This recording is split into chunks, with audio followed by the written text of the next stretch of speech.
Hey guys, Trail with goHUNT. A couple days ago we put out a feeler there on Instagram. If anybody had any questions about the Arizona application period coming up, you've got elk and antelope for your first applications out the door. And we had some questions come back, so I'm just going to take a few minutes today and answer those questions. I'll just jump right in and start into them. Right off the bat, we had BB Waterfowl Unlimited LLC asked the deadline to apply for elk. The deadline for elk and antelope is going to be February 13th at midnight, and that's online. If you're a little bit old school and you want to do a paper application, you have to have that application in by January 30th, so that's coming right up.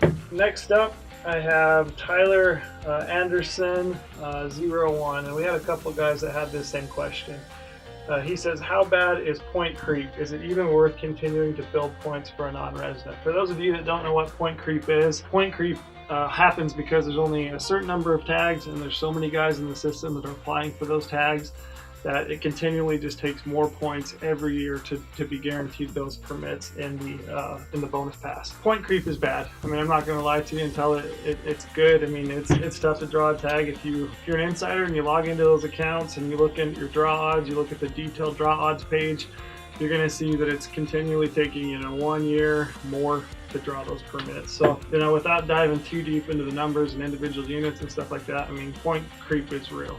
So it pays to look at your draw odds. It pays to look at multiple different, multiple hunt, archery, late rifle. I mean, really look at those, look at your points and look at your odds and see where your best chances are, because point creep is real. Next question down, a couple questions about party applications. Are party applications allowed in Arizona? They are allowed. You can apply up to 4 people on an application.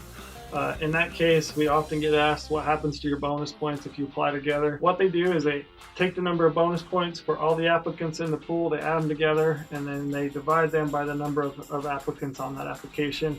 If it comes in above 0.5, they'll round up. If it comes in below 0.5, they'll round down. Does have the potential to hurt your draw odds of drawing a permit individually because they won't over allocate permits. So if there's one permit and your group application draws that, they will reject it because there's not enough permits to cover the applicants on the applications. Hopefully that makes sense. This question is from Galinda5757. If I screw up your handle, I'm sorry. He says, I'm new to hunting, so forgive me if it's a dumb question. Are you required to pay up front for an elk tag regardless of whether you draw or not? I ask because there are other states that allow you to apply, but only pay if you draw.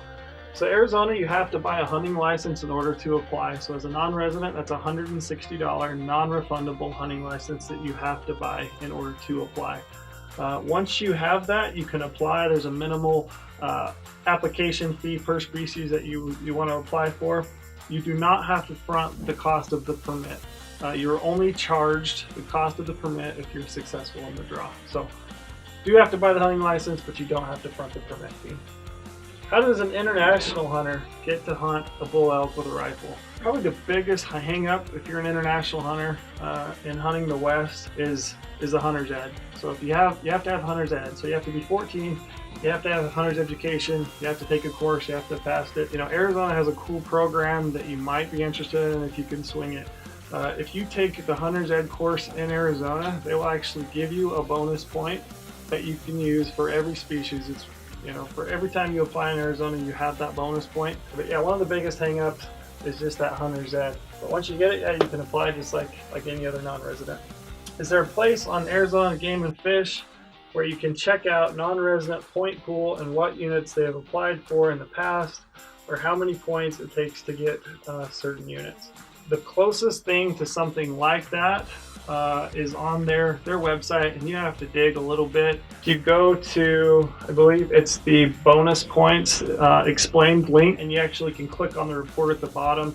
It'll give you like a full report, harvest statistics, all kinds of information, but it will give you a draw odd. You can't see the breakdown in points, you can't see who applied for what. You can get a general odd. It's definitely not easy to find, and it's definitely not the most accurate. If you're really looking for odds, our odds page is phenomenal. We have great odds for Arizona. So that's all the questions we had about Arizona.